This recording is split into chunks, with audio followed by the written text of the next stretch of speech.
Welcome back to Learn BC. You're here with Jared. We're talking about BC work tips.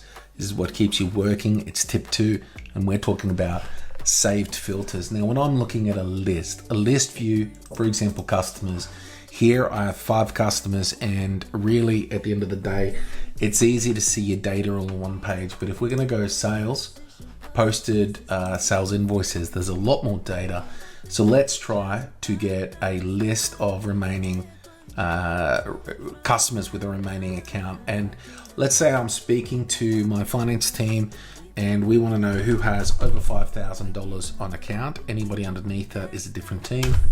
We'd hit that filter, but I don't want to keep setting this. So I want to save this. We'll call this major past due.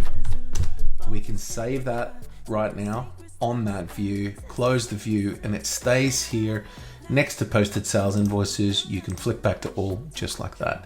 And so why is this good? It is so quick, it's simple. As you go into a view, you've actually got all of the data right at your fingertips. If I was to look at the filters here in this example, I've also got some examples of reoccurring billing. Is reoccurring billing equals yes? Is it unpaid? Paid? Cancelled? Show me all the Shopify orders. There's all sorts of combinations that you could do. So remember, use your saved filtered views, save time, speed up your work processes in Business Central. Cheers.